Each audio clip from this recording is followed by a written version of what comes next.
Prey 2017. Prey 2017 is a really cool game where you're stuck on a space station that's been overrun by aliens. It's like a mix of a scary movie, a puzzle game, and a sci-fi adventure. You play as Morgan Yu, a scientist trying to figure out what happened and how to survive. What makes Prey so absorbing is the space station itself. It's called Talos 1 and it's huge and full of secrets. It's not just a bunch of rooms, it feels like a real place with labs, living quarters, and all sorts of areas to explore. You can climb through vents, find hidden passages, and learn about the people who used to live there. Just wandering around and discovering stuff is a big part of the fun. The aliens, called Typhon, are really interesting. They're not just your typical bad guys. They're all different and have their own weird powers. Some can mimic objects, others can teleport, and some are just big and scary. You have to be smart about how you fight them using your weapons, special abilities, and whatever you can find lying around. It's not just about shooting, it's about figuring out the best way to deal with each type of alien. The game also lets you play how you want. You can sneak around, go in guns blazing, or even use your hacking skills to your advantage. There are lots of different ways to solve problems, and the game encourages you to try different things. You can even craft new items and upgrade your abilities, which gives you even more options. The story in Prey is pretty wild. It's not just about aliens, it's about identity, memories, and what makes us human. Morgan Yu has a complicated past, and you'll uncover the truth about what happened on the space station as you play. There are a lot of twists and turns, and the story will keep you guessing until the very end. The characters you meet are also interesting, and their stories are connected to yours. The Vanishing of Ethan Carter. Man, this game is like, you know when you find a really cool picture book, but it's kinda spooky? Yeah, like that. So, you're this detective guy, Paul, and he can see what happened in places kinda like a ghost movie. He goes to this super pretty place, the trees and houses look so real, it's like you're there, but it's empty and kinda weird. You gotta walk around and find stuff like little clues. It's not like a game where you shoot bad guys or jump on turtles. It's more like you're a detective and you gotta figure out what happened to this kid, Ethan. And it's kinda sad, you know, like the place looks pretty, but it's also spooky, like something bad happened, and you gotta put the pieces together like a puzzle, but the puzzle is a ghost puzzle. It's cool because the game doesn't tell you what to do. It's like, here's the place, figure it out, dude, and when you do figure it out, it's like, well, it's crazy. It's like solving a mystery, but you're in the mystery. Sorry, if I am being weird, but it's sometimes hard to describe games, but yeah, imagine you're walking through a really cool forest, but everyone's gone and you gotta find out why, and you can like see ghosty things and put them together. It's like a ghosty detective adventure, and sometimes the game makes you feel stuff. Maybe you're sad or scared or just like, wow, that's weird. It's not just a game, it's a story, you're living it. If you love exploring and finding secrets and a little bit of spooky stuff, this game is for you. It's like a movie, but you're the star and you're the detective and you're the one who figures out the mystery. It's a walking simulator, but make it spooky and detective-y and pretty. So pretty, you'll forget you're even playing a game. You'll be like, am I a detective now? And then you'll trip over a rock in your living room. Boom, back to reality.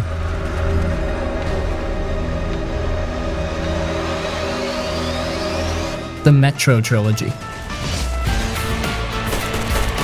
If you ever wanted to experience pure survival in a post-apocalyptic world, these games do it better than almost anything else. Based on Dmitry Glukhovsky's novels, this series throws you into a dark, terrifying, and insanely immersive world where the surface is deadly, monsters lurk in the shadows, and bullets are so rare that they're literally used as currency. Yeah, things are that bad. The story follows Artyom, a guy who grew up in the Moscow metro system after nuclear war wiped out most of humanity. People live in these underground tunnels like rats, trying to survive against not just the horrifying creatures that mutated from radiation, but also other humans, because of course, people are still terrible even after the world ends. Each game, Metro 2033, Last Light, and Exodus, gets bigger, better, and even more immersive. The first two are mostly about sneaking through dark tunnels, listening to every little sound, and praying your flashlight doesn't die while something stalks you from the shadows. The sound design is insane. You'll hear the distant screeches of mutants, the whisper of the wind through crumbling tunnels, and the click, click, click of your Geiger counter reminding you that, yep,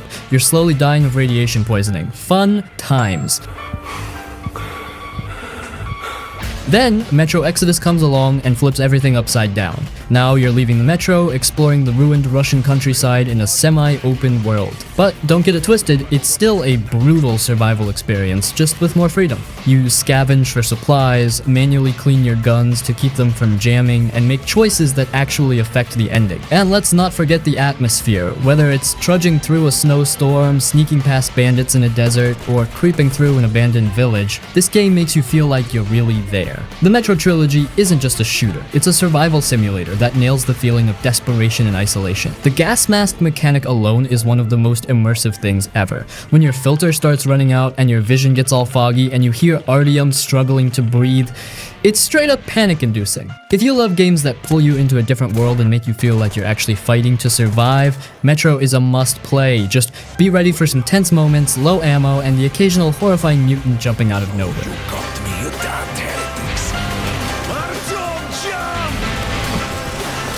Deus Ex Human Revolution. One of the coolest and most immersive cyberpunk games ever made. If you've ever wanted to step into a world where corporations run everything, people are upgrading their bodies with crazy tech, and conspiracies are lurking around every corner, then this is the game for you. You play as Adam Jensen, a guy who starts off as just a regular security dude for a big biotech company, but after a brutal attack leaves him basically dead, he gets forced into a second chance at life, except now he's got mechanical arms, cybernetic vision, and all kinds of insane augmentations that make him feel like a mix of Batman and RoboCop. From that moment on, you're fighting over the future of human evolution, and you're right in the middle of it. What makes Human Revolution so immersive is the freedom it gives you. Every mission can be approached in multiple ways. You want to go in like a silent ninja, hacking security systems and crawling through air vents? Go for it. You want to be a walking tank, blasting enemies with a minigun arm? That works too. Or maybe you'd rather just talk your way through everything like some futuristic detective? Yep, that's an option too. Take this and get out of here. And let's not forget the world building. This game nails the cyberpunk vibe. The streets are filled with neon lights, shady back alley deals, and people debating whether cybernetic implants are a miracle or a curse. The music, straight up banger. It makes you feel like you're in a high-tech noir thriller. But what really sells the immersion is the little thing. The way NPCs react to your choices, the emails you can read on office computers, the TV news segments talking about the consequences of your actions. It all makes the world feel alive and real. And of course, there's Adam Jensen himself, who despite all the chaos somehow manages to sound too cool for everything with his deep, gruff voice. I never asked for this. Yeah, we know Adam, but we're glad we got it anyway. If you're looking for a deep, thought-provoking RPG with insane levels of player choice and a world that sucks you in, Deus Ex Human Revolution is a must-play.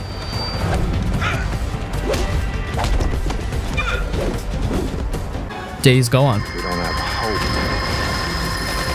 Days Gone is one of those games that sneaks up on you. At first, it just seems like another zombie game, but the more you play, the more you realize it's way deeper than that. It's not just about fighting off freakers, zombies, it's about surviving in a brutal world, holding on to hope, and watching your character slowly break and rebuild. And because the game is huge and packed with things to do, you'll probably spend over 100 hours without even realizing it. The open world itself is what pulls you in. It's grim, lonely, and strangely beautiful. You'll be riding your motorcycle across forests, mountains, and abandoned towns, and while it looks peaceful at times, you're always one bad decision away from disaster. You'll run into ambushes, traps, or massive freaker hordes, and you'll have to think fast or get absolutely wrecked. The game constantly keeps you on edge, making every ride feel dangerous but exciting. And man, the freaker hordes are no joke. The first time you stumble across one, you'll probably panic and run for your life. These aren't your typical slow zombies. They're fast, aggressive, and absolutely relentless. The game doesn't ease you into them either. You'll be minding your own business and suddenly hear hundreds of freakers screaming in the distance, charging at you like a tidal wave of death. It's terrifying and thrilling, and even when you're powerful, they never stop being a genuine threat. But it's not just about the action. The story and characters actually hit surprisingly hard. You play as Deacon St. John, a drifter and biker who's haunted by the loss of his wife. At first, he comes off as cold and reckless, but as the game goes on, you see his layers. He's loyal, vulnerable, and genuinely broken, which makes his journey really personal. The relationship between Deacon and his best friend Boozer is easily one of the highlights. Their brotherly bond feels real, and watching them struggle with loss, hope, and survival makes the story surprisingly emotional. And let's talk about the crafting and survival mechanics, because that's where the game really shines. You'll scavenge for parts, craft molotovs, traps, and ammo, and constantly repair your bike. And your bike? It's basically a character of its own. You'll upgrade it, paint it, and treat it like your lifeline because without it, you're screwed. Running out of gas in the middle of nowhere is genuinely terrifying, especially when you're low on ammo and surrounded by freakers. The game's also packed with side content. You'll clear out enemy camps, hunt for collectibles, and take on side missions that sometimes feel just as meaningful as the main quest. There's also a real sense of progression. As you upgrade Deacon's skills and your gear, you'll go from barely surviving to taking on entire hordes like a total badass.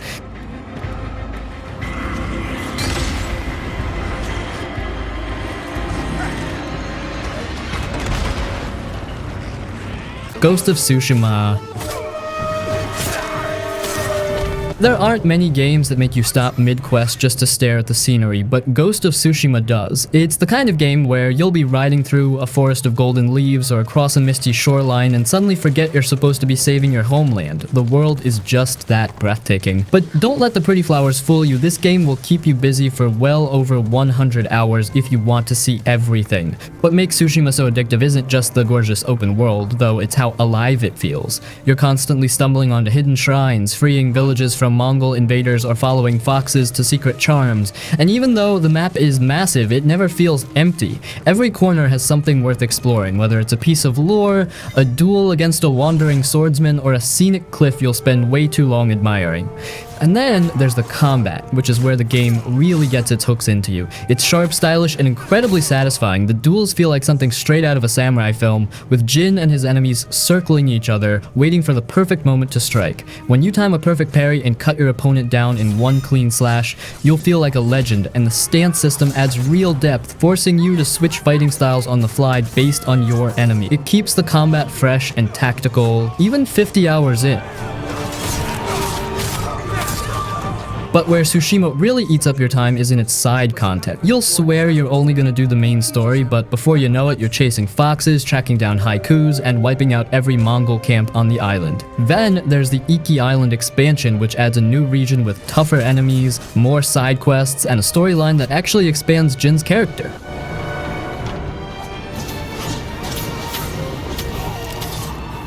The Saboteur 2009. Now this is one of those games that had no business being as cool as it was, but here we are. The Saboteur is an open world game set in Nazi-occupied France. And instead of playing some typical soldier, you're a drunken Irish race car driver turned resistance fighter. Yeah, you heard that right. You play as Sean Devlin, a guy who really hates Nazis and decides to take them down one explosion at a time. The whole game is built around this really slick black and white art style. When the Nazis have control over an area, everything is dark and lifeless, but as you start blowing up their outposts, assassinating officers, and causing absolute chaos, color starts creeping back into the world. It's a simple effect, but damn, it works. It makes every little victory feel like you're actually making a difference. And let's talk about gameplay.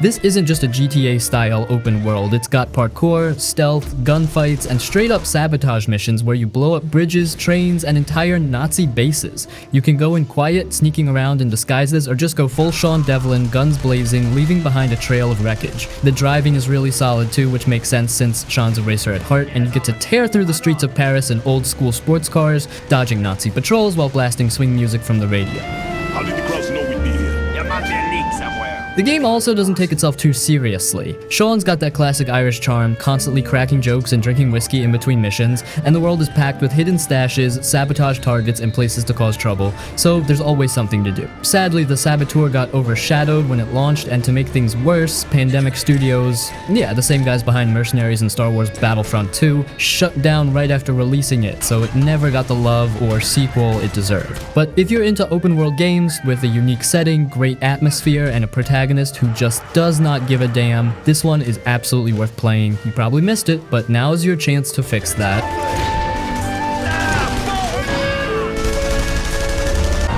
Hitman Trilogy. Man, if you're into stealth, creativity, and making the perfect plan only to see it all go to hell in the best possible way, this is the series for you. This isn't just about sneaking around and taking people out, it's about being a total pro at it. The main guy, Agent 47.A, bald, barcode-headed assassin with a suit, a briefcase, and all the cool gadgets and disguises you could dream of. So in these games, you're basically given a mission to eliminate someone, and the world is your playground. You're not just going in with guns blazing like a maniac, though hey, you can totally do that if you want to. No, the fun is in being creative. You can plan your approach however you want. Maybe you poison someone's drink, set up a crazy accident, or just straight up disguise yourself as a bodyguard and walk right up to your target. It's all about thinking through how you're gonna make that perfect kill. The levels are huge, and every mission is packed with NPCs who have their own routines. The world feels alive, which is awesome because you get to sneak around and watch people learn their patterns and figure out the best way to move. Some of the locations are insane too, like a mansion, a luxury resort, or even a fashion show. You get to take out your target in style.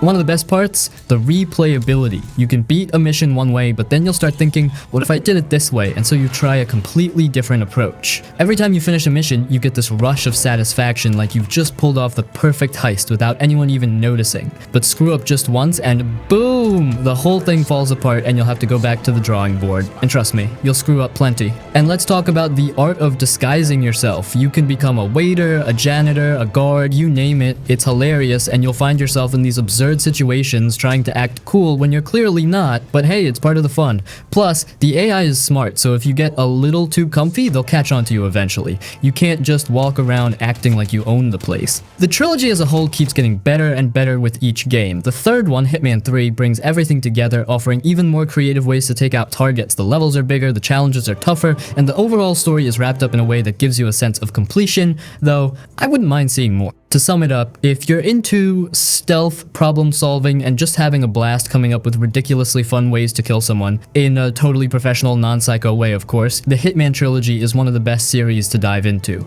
You're not just playing to finish missions, you're playing to see just how crazy and creative you can get while pulling off the perfect hit.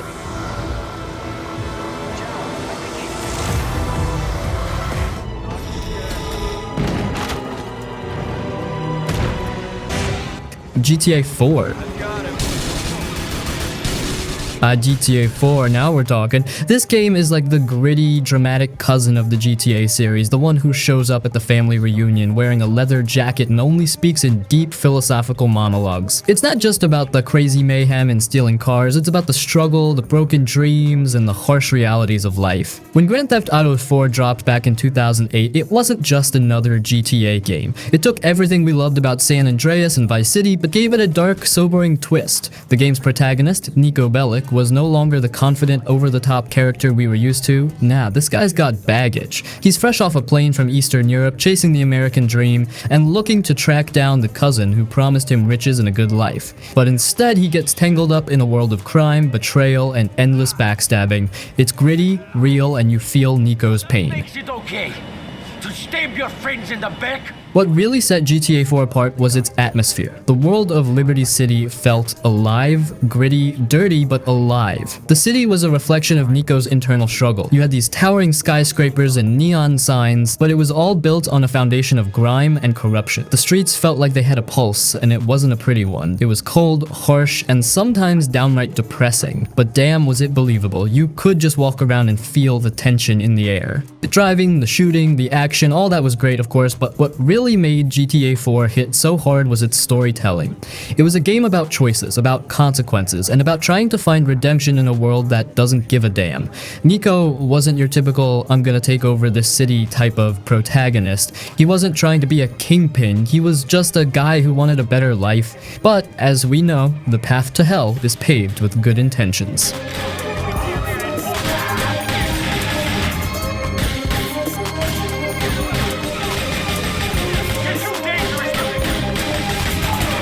The Last of Us. Oh man, where do I even start? This game is a masterpiece. It's not just a game, it's an emotional journey, a roller coaster that yanks you around with highs and lows, leaving you wrecked by the end. This isn't some mindless shooter where you run around blowing stuff up. Nah, this game punches you in the gut with a story that stays with you long after the credits roll. The main characters, Joel and Ellie, are what make The Last of Us unforgettable. Joel's a grizzled, broken man who's seen the worst of what the post-apocalyptic world has to offer. He's cold, tough, and doesn't trust anyone. Ellie, on the other hand, is this young, tough-as-nails girl who's grown up in a world where survival is all that matters. The bond that forms between them over the course of the game is the heart and soul of the story. It's like you're watching a father-daughter relationship evolve in real time, and by the end you feel like you've been through every damn moment with them. Now, the setting. It's gorgeous and haunting at the same time. You're dropped into a world where humanity's been almost wiped out by a fungal infection, and nature has slowly started to reclaim the earth. Cities are in ruins, animals are back, and plants are creeping through cracked concrete, but it's not just about the world being cool to look at, it's about how everything tells a story. You can walk through an abandoned shopping mall, and just by looking around, you can feel the history of it all. There's so much detail that it pulls you in and makes you forget that you're playing a game.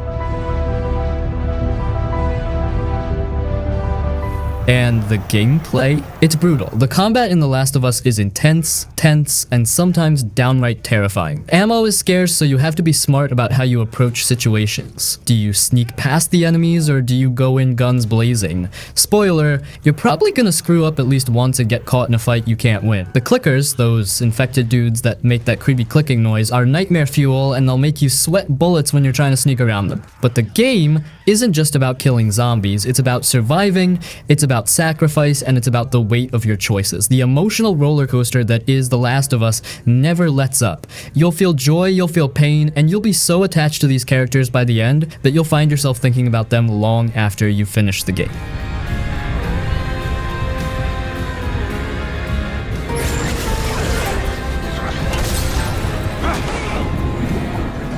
Dying Light. It's like if you took parkour, zombies, and a whole lot of adrenaline, threw them into a blender, and turned it up to max. It's an open world zombie apocalypse game, but with a twist. You're not just creeping around looking for supplies. Nah, you're running, jumping, and climbing all over the place like some kind of zombie fighting ninja. First off, the parkour is smooth as butter. You'll be running through the streets, vaulting over fences, sliding under trucks, and just straight up leaping off buildings like you got superpowers. Seriously, it feels so good to parkour in this game. It's not just about surviving the apocalypse. It's about looking freaking awesome while doing it. You'll find yourself climbing up skyscrapers, doing flips off the side, and then boom, down into a zombie-filled street with a sick weapon in hand, ready to take on the horde. The zombies? Well, they're scary as heck. During the day, they're pretty slow and easy to handle. You can sneak around, do your thing, scavenge, and get stuff done. But once the sun sets, oh boy, it's a different story. Nighttime in Dying Light is when the game really kicks it into high gear. The infected become faster, more aggressive, and there are some real freaky ones out there that'll make you wish you had a better flashlight. You can't just casually stroll around at night. You gotta hustle, find safe zones, and pray you make it through the night alive. It's intense, and it adds this real sense of danger and excitement that a lot of other zombie games don't have.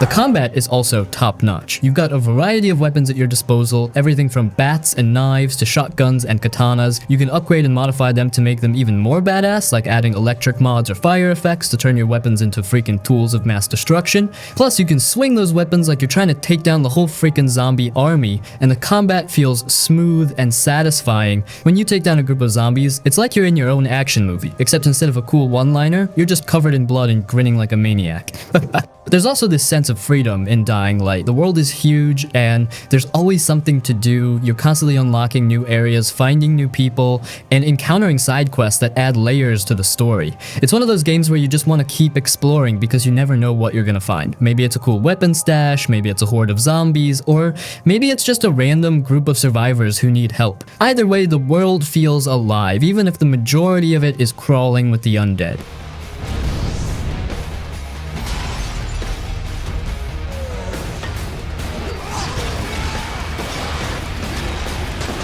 Red Dead Redemption 2.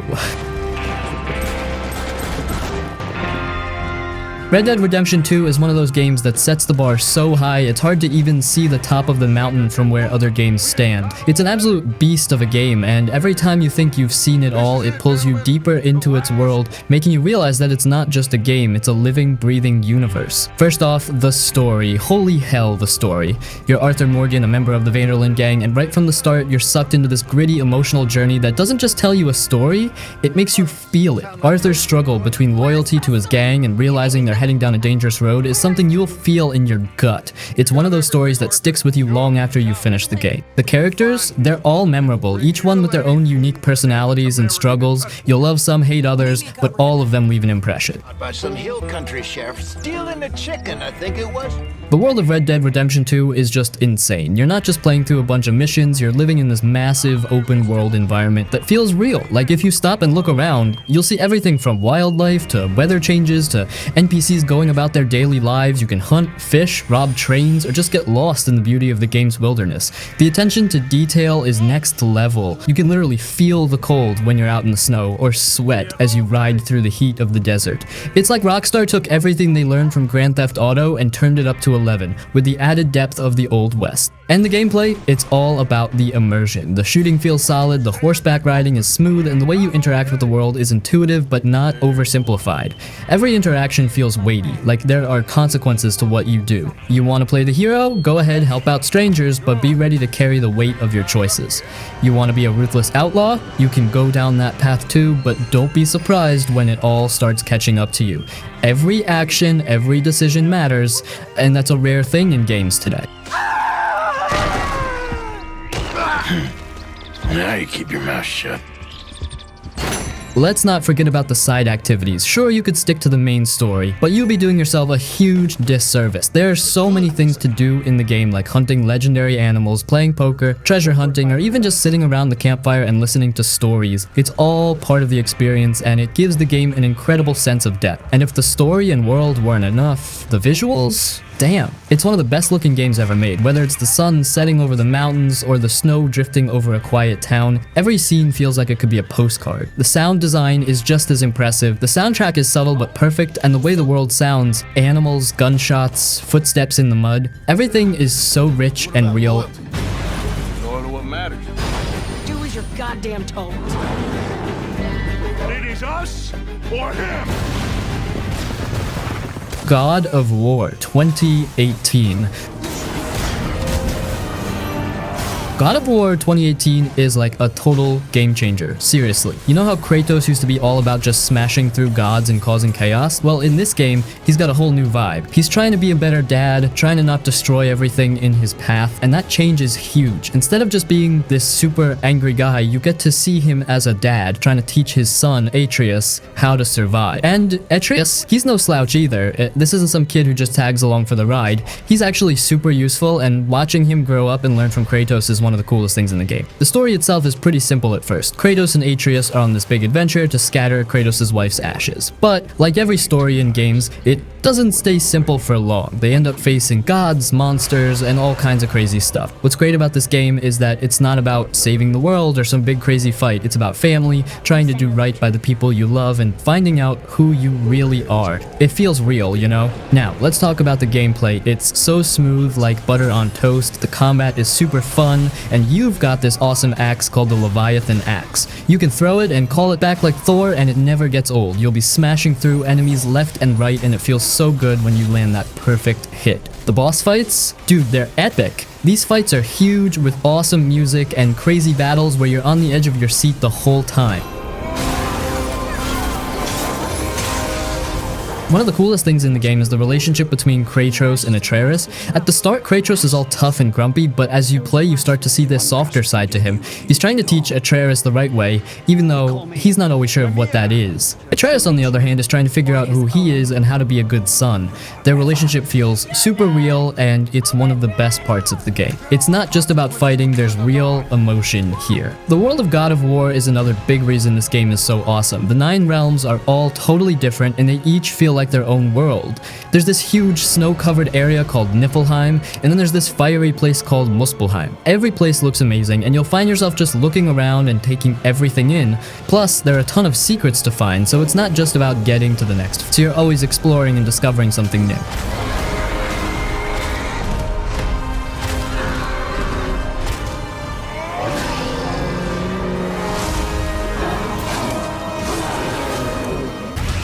Final Fantasy 15. This game is like a road trip with your best friends, but, you know, with giant monsters and saving the world thrown in. FF15, it's an action RPG, but it's really focused on the relationships between the characters, and it's got a surprisingly emotional story. You're Prince Noctis, and you're about to get married when, bam, your kingdom gets attacked and your dad gets killed. So, you and your three best buddies, Gladiolus, Ignis, and Prompto, set off on this quest to take back your throne and get revenge. The story is actually pretty good. It's not just some generic save the princess thing. It's about friendship, it's about loss, and it's about growing up. It's a coming-of-age story wrapped up in a fantasy adventure. What makes FF15 special is the bond between the four main characters. Their interactions feel so real. They joke around, they argue, they have each other's backs, they feel like actual friends. Their camaraderie is a big part of what makes the game so enjoyable. You really get to know them, and you start to care about what happens to them. It's not just about the prince, it's about the whole crew and their journey together. The gameplay is a mix of exploration, combat, and tons of side quests. The world is huge and it's gorgeous. Driving around in your car, the regalia, and just exploring is a lot of fun. The fighting is action-oriented and pretty stylish. You can switch between different weapons, use magic, and summon these massive creatures called astrals. It's a fluid and engaging combat system. It's not just about mashing buttons, you have to think about your strategy. And the side quests, they're actually pretty good. They're not just boring fetch quests. A lot of them have their own little stories and characters. They add a lot to the world and give you more time to spend with the main characters. It's a game that's packed with things to do.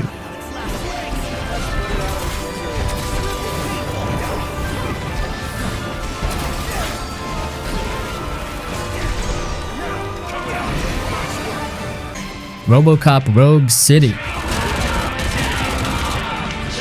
Imagine walking around Detroit as RoboCop. Not just any RoboCop, but the RoboCop with all the cheesy one-liners and the Auto 9 pistol. That's Rogue City. It's a first-person shooter, but it's also a love letter to the original RoboCop movie. You play Alex Murphy, aka RoboCop, and you're tasked with cleaning up the streets of Detroit. The city is overrun with crime, and you're the only one who can stop it. The story is actually pretty good. It's not just a generic action plot. It delves into the themes of the movie, like corporate greed, police corruption, and what it means to be human. It even features some familiar characters from the film. It's a story that feels both familiar and new, expanding on the RoboCop universe in interesting ways. What makes Rogue City so cool is the atmosphere. It really captures the feel of the movie. Detroit is gritty, it's run down, and it's full of criminals. The game looks and sounds just like the movie, from the visuals to the music to the sound effects. It's a truly immersive experience for fans of the film.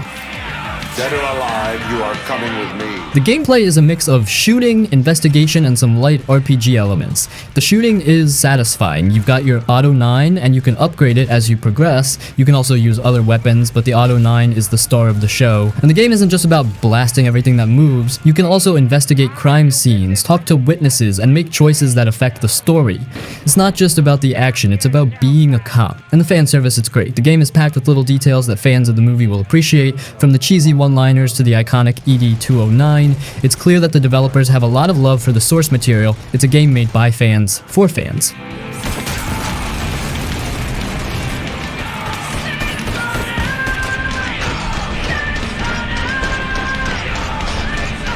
Hogwarts Legacy.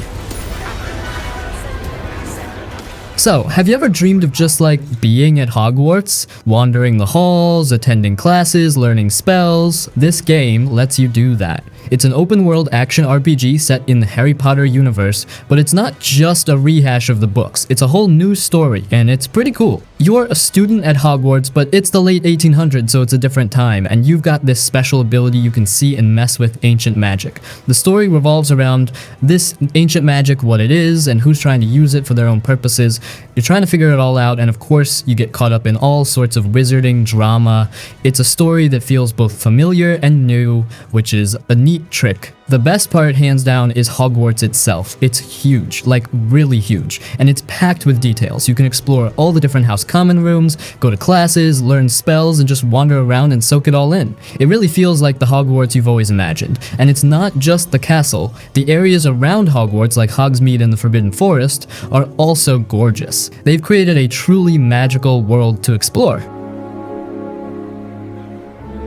Gameplay-wise, it's a mix of a few things. There's combat, it's actually pretty fun, you learn a bunch of spells and you can combine them to do some cool stuff. It's not just about blasting enemies, it's about using your magic creatively. Then there's the exploration. You're always finding hidden areas, little secrets, and completing side quests. And of course, there's the main story, which is actually pretty engaging. It's a nice mix of action, exploration, and narrative. Now, Hogwarts Legacy isn't perfect. Some of the side quests are a little generic, and the combat, while fun, can get a little repetitive after a while. But if you're a Harry Potter fan, even a casual one, you have to play this game. It's the closest you'll ever get to actually going to Hogwarts. It's a truly magical experience, and it's definitely worth playing if you've ever wanted to be a wizard. It really captures the magic of the Harry Potter universe. You can easily lose hours just wandering around, discovering new things, and just enjoying the atmosphere. It's a game that lets you live out your wizarding dreams, and it does it really well.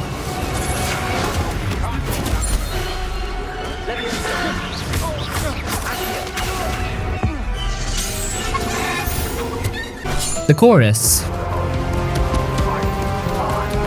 So Chorus, imagine a space shooter, right? But it's not just about flying around and blasting everything. It's got this surprisingly interesting story about cults, prophecies, and a pilot trying to escape her past. As Chorus, in a nutshell, it's a space combat game with a really compelling narrative. You play Nora. She used to be a big shot in this cult called the Circle, like their top warrior, but she's had a change of heart and now she's trying to break free from them and make up for what she's done.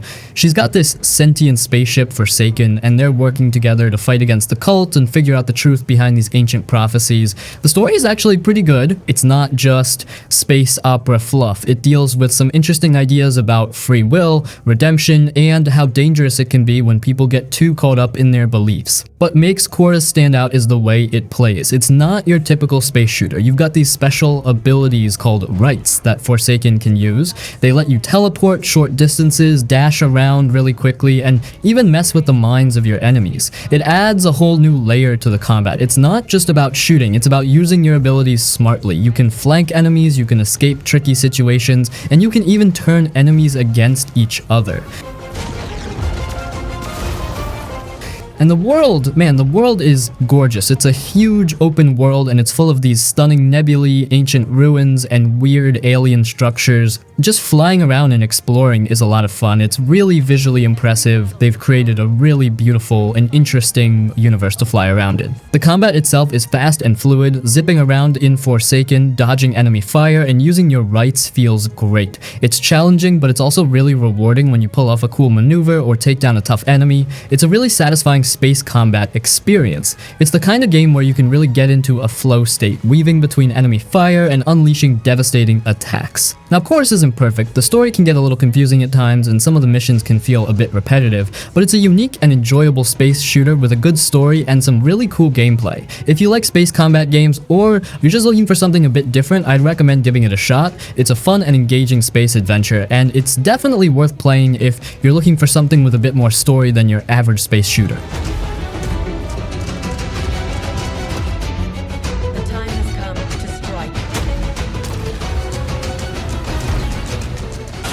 Kingdom Come Deliverance 2. If you played the first game, you already know what you're getting into. No magic, no over-the-top fantasy, just pure medieval chaos. And this sequel, it's bigger, better, and somehow even more immersive. The world feels insanely real. Towns are livelier, forests are thicker, and NPCs don't just stand around waiting for you. They actually exist. They wake up, go to work, eat, drink, and react if you're running around like a lunatic. It's like stepping into an actual medieval world where people have their own problems, and you're just another guy trying to survive. Combat has been fine-tuned, and thank God for that. The first game's fighting was cool but kind of clunky, especially when dealing with multiple enemies. Now things flow better. Swordplay still requires skill, no mindless button mashing here, but attacks feel smoother, and fighting 2 or 3 guys at once doesn't feel like instant death anymore.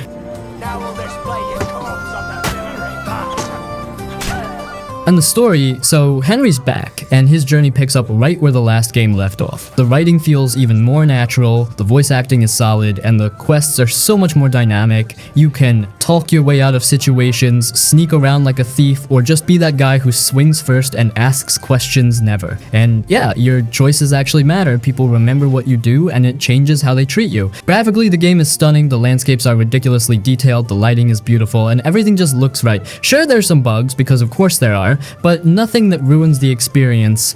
Bottom line is that Kingdom Come Deliverance 2 is one of the most immersive RPGs you'll ever play. It's not for everyone, it doesn't hold your hand and it demands patience, but if you're into deep, realistic medieval adventures where every decision counts, this game will completely take over your life.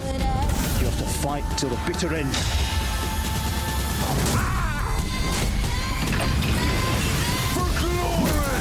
Road 96. Road 96 is one of those games that just feels different. Like, yeah, it's a road trip game, but not the kind with happy songs and cute diners. This one's about running from a messed up country, trying to escape to freedom, and hoping you don't get caught along the way. Every trip is a gamble, every stop is a new story. You play as different teenagers trying to cross the border of a fictional place called Petria. It's got a corrupt government, protests, people disappearing, the whole place is falling apart, and you're just trying to get out. But here's the twist. Every playthrough is different. Different characters, different choices, different paths. One time you might hitchhike with a weird conspiracy nut. Another time you're helping a bandit rob a gas station. Or maybe you're just walking alone through the desert, hoping someone picks you up before you pass out. The way it's set up is kind of like a road movie, chopped up into pieces. You move through random scenes, gas stations, motels, mountain trails, diners, back roads, and each one gives you a bit more of the world, politics, and the people trying to survive in it. You meet a bunch of recurring characters along the way, and every time you run into them, their story moves forward. Some are funny, some are sad, some are just plain weird, but it all connects. What really makes it work is how personal it feels. You're not playing some hero with powers, you're just a scared kid with a backpack and a dream of crossing the border. You make choices that might save you or screw you. Do you steal gas money? Do you rat someone out to the cops? Do you trust the guy with the shotgun in the backseat? It's all up to you. And those choices affect the world too. Little by little, your actions push the country closer to change, or not. Say what now? Oh, hi, Jared. Visually, it's got a cool, artsy style, bright colors, soft edges, kind of like a watercolor painting mixed with low poly 3D. The music is also top tier, chill, moody indie tracks that totally nail that bitter, sweet road trip feeling. Road 96 isn't some giant blockbuster, but it's got soul, it's got heart, and it knows how to make you feel like you're really out there on the road chasing something that maybe feels impossible, but you still gotta try. Definitely one of those hidden gems more folks should play. And their journeys have only just begun. Each decision could shape your destiny and Petria's too.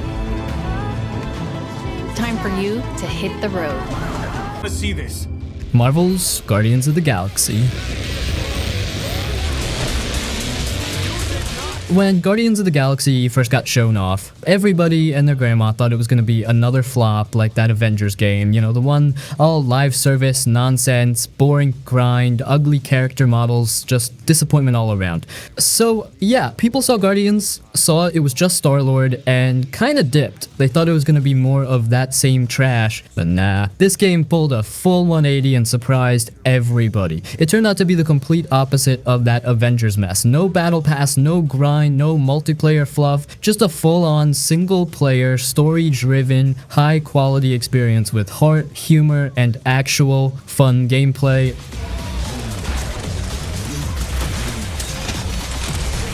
It's not even trying to be a knockoff of the MCU versions. The characters here feel like their own thing, different voices, different backstories, but still super likable. Honestly, more likable in some ways. The writing is sharp and they bicker and joke and open up in ways that feel real. You actually care about these weirdos by the end. They're not just comic book props, they're a messed up little family, and it works. And yeah, the gameplay is good. It's not just pew pew laser shooting the whole time. You've got to command your team, break down enemy shields, mix your attacks, and keep moving. It gets hectic but never overwhelming, and when you hit that perfect moment and the 80s music kicks in, dude, it's hype, like full goosebumps. Visually, it looks amazing too. The planets are bright, alien, weird, and full of personality. It doesn't feel like a copy-paste sci-fi world. Every place you go feels fresh and creative, and even the quiet parts, like walking through ship hallways and having small convos, are filled with little touches that show how much care went into it. At the end of the day, this game went from meh expectations to full-on sleeper hit. People thought it was going to be another Avengers disaster, and instead, it turned out to be one of the best Marvel games out there. Straight up proof that good writing, good pacing, and a focused story can still hit hard, even in a world full of bloated live service trash. Follow me!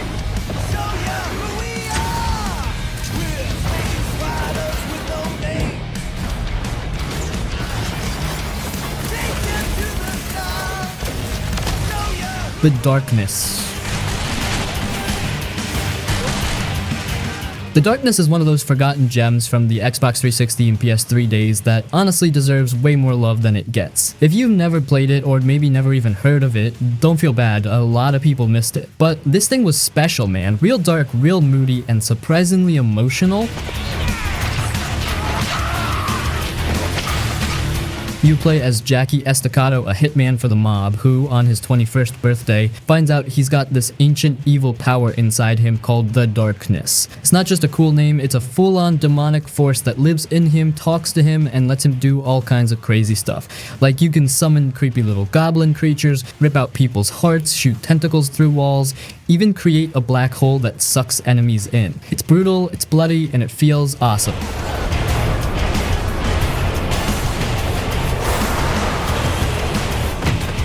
Gameplay mixes guns and powers, you're dual-wielding pistols, while your demon arms are grabbing enemies, snapping necks, pulling off brutal executions. You feel powerful, but the game never lets you forget that this thing inside you, it's not your friend, it wants to use you. Jackie's always kind of on the edge, part hero, part monster. But the Darkness wasn't perfect, some parts are a little dated now, some mechanics are a bit clunky, but the atmosphere, the story, the voice work, and the way it balances violence with emotion, still totally worth it.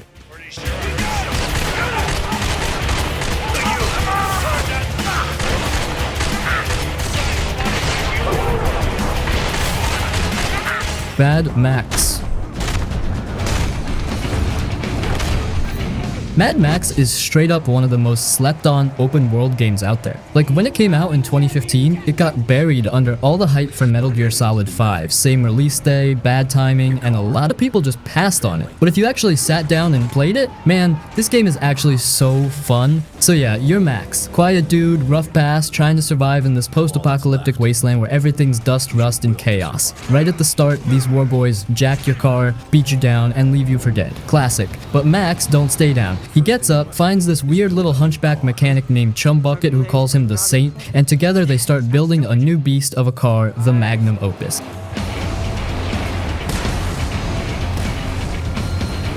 That car, it's everything. Your lifeline, your weapon, your ride or die, the whole game is built around it. You upgrade it piece by piece, better armor, spike wheels, nitro boost, a giant harpoon, and then go full Mad Max mode, tearing through enemy camps and convoys. The driving combat is so satisfying, you're ramming fools off the road, yanking drivers out of their cars, blowing stuff up mid-chase, it's pure action movie chaos. On foot, the combat's kinda like Arkham or Shadow of Mordor. Big punches, counter moves, brutal finishers. Max doesn't fight pretty, he fights mean. Headbutts, gut punches, slams, it all feels heavy and nasty, just like it should in a world where people are fighting over scraps. The map is huge, but not in that bloated Ubisoft way. It's all desert, yeah, but every zone feels different. Abandoned airfields, oil camps, dried out seas full of shipwrecks, and weird culty outposts. You're always finding something messed up or creepy, whether it's scarecrow towers to rip down or enemy camps to clear out. And here's the thing, it's got a vibe. Real lonely, real broken. You can feel how empty and hopeless this world is. Max barely talks. The music is slow and moody when you're driving alone. The sky turns blood red during storms and thunder just roars through the silence. It nails that last man on Earth feeling. Mad Max didn't get the love it deserved when it dropped, but trust me, it's absolutely worth playing now. Great atmosphere, tight gameplay, and just a full-on badass ride through the apocalypse. If you ever wanted to feel like you're living in a Mad Max movie, this game delivers.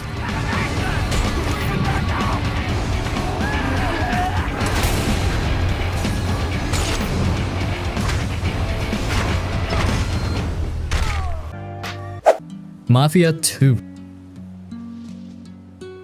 Mafia 2 drops you right into the rough and tumble world of gangsters back in the mid-20th century. It's more than just shooting and doing missions, it's about getting to know Vito Scaletta, a regular guy who gets mixed up with the Mafia. Think of it like a playable gangster movie, a game with a good story, a cool setting, and fun gameplay that makes it a memorable experience. What's really neat about Mafia 2 is how real it makes the world feel. Empire Bay, the city where the game takes place, is practically a copy of American cities from the 1940s and 50s. It's a lively place with busy streets, music from that time playing on the radio, and different neighborhoods that each have their own feel. Just driving around Empire Bay is a good time, letting you soak up the atmosphere.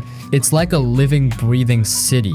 The story they tell is a classic gangster yarn. It's all about loyalty, double-crossing, chasing the American dream, and the dangerous stuff that comes with a life of crime. Vito's story is interesting, and you'll get drawn into what happens to him as he tries to climb the ranks in the Mafia.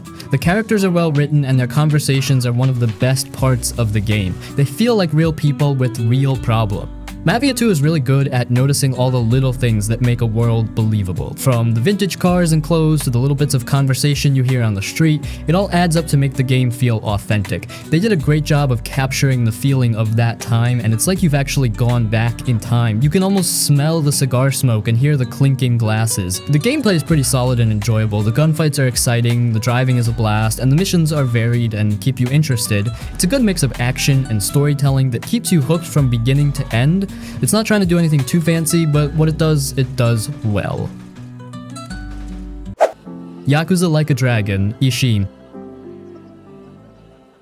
Yakuza Like a Dragon Ishin is a game that takes you way back in time to old Japan, like samurai days. Think of it as a historical action-adventure, but with all the crazy over-the-top stuff the Yakuza games are known for. It's a spin-off, so it's not exactly like the modern Yakuza games. This one's set in the 1860, a time of big changes and samurai running the show. It's like being a samurai during a really interesting and important time in Japanese history. The game sucks you right in, and a lot of that is because of where it's set. Kyoto in the 1860s is brought to life with some awesome detail. You can wander through busy markets, visit peaceful temples, and check out all the different parts of the city.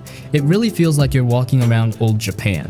They did a great job making it look and sound like that time, from the buildings to the clothes people wear. It's a cool place to explore, and there's always something new to see. The people you meet are another reason the game's so immersive. You play as Sakamoto Ryoma, a samurai who's out for revenge. He's a well-rounded character, and you'll get to know him pretty well as you play. You'll also run into a bunch of other characters, some of them based on real people from history. They've all got their own reasons for doing what they do, and their conversations are a highlight. The story's got drama, laughs, and some touching moments, and you'll get invested in what happens to these folks. Fighting in Ishin is a blast. It's a mix of sword fighting, shooting guns, and even some bare-knuckle brawling. You can switch between different fighting styles, and each one has its own strengths. Learning the moves and using them the right way is key to winning fights. The battles are quick and exciting, and they're a lot of fun to watch and play. You'll definitely feel like a samurai as you chop and slice your way through enemies. The story in Ishin is really interesting and has a lot of twists and turns. It's about revenge, loyalty, and politics. It's based on Japanese history, but they've added some fictional stuff to make it more dramatic. You'll get pulled into the world of samurai and politics, and you'll be eager to see what happens next. The story is well written and keeps you guessing. Yakuza Like a Dragon Ishin is a good fit for anyone who likes action games, samurai stories, or Japanese history. It's a unique and immersive experience that mixes historical fiction with the crazy action and memorable characters the Yakuza series is famous for. It's like a trip back in time to a really interesting part of Japanese history, and it's a trip you won't forget anytime soon. It's a chance to see a different side of the Yakuza world, and it's a chance to get lost in a world of samurai, secrets, and historical drama. It's a pretty special and unforgettable game. Death Stranding. Death Stranding is a game that's really hard to describe, but it's incredibly immersive. It's not your typical action game where you're constantly shooting things. Instead, it's a game about connecting people and rebuilding a broken world. You play as Sam Porter Bridges, and your job is to deliver packages across a vast and desolate landscape. It sounds kind of boring, but it's actually really engaging and thought-provoking. The world in Death Stranding is absolutely breathtaking. It's inspired by Iceland, and it's full of stunning scenery. You'll be trekking across mountains, deserts, and icy plains, and the game does an amazing job of making you feel like you're actually there. The weather plays a big role too. Rain and snow can make your journey much more difficult, and you'll have to adapt to the changing conditions. It's a world that feels both beautiful and dangerous, and it's a joy to explore. The gameplay in Death Stranding is all about planning and strategy. It's not just about walking from point A to point B, it's about figuring out the best way to get there. You'll have to manage your cargo carefully, making sure it's balanced and secure. You'll also have to contend with the terrain, which can be treacherous. Steep cliffs, rushing rivers, and timefall, a weird rain that makes things age quickly, are just some of the challenges you'll face. It's a game that requires patience and careful planning, but it's incredibly rewarding when you finally reach your destination. The story in Death Stranding is complex and fascinating. It's about a cataclysmic event that has fractured America, and it's about the importance of human connection. The characters are all interesting and have their own motivations. The voice acting is top-notch, and you'll find yourself invested in their stories. It's a narrative that will make you think about the world and your place in it. Death Stranding is a game that's unlike anything else you've probably played. It's a slow-paced and deliberate experience, but it's also incredibly rewarding. It's a game that will challenge you, make you think, and leave you with a lasting impression.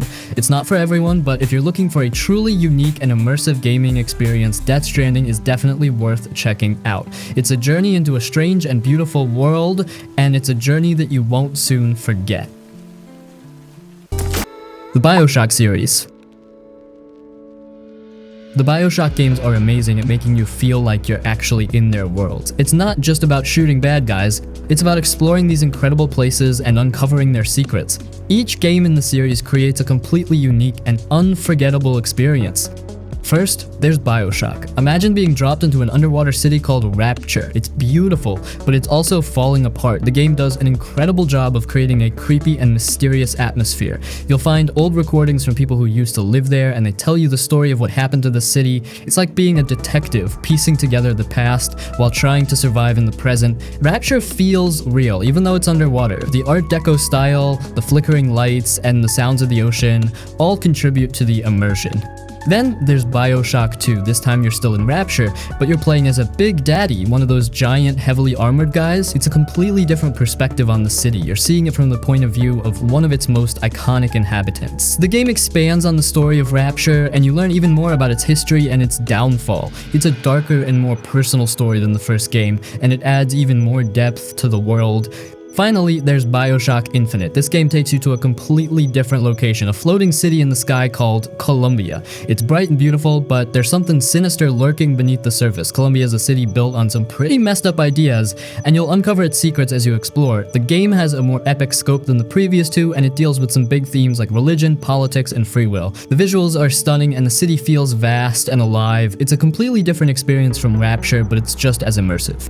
What makes the Bioshock games so immersive is the combination of their incredible settings, their compelling stories, and their unique gameplay. The games aren't just about shooting, they're about exploring, discovering, and experiencing these worlds firsthand. They're games that will stay with you long after you've finished playing them. They're not just games, they're experiences.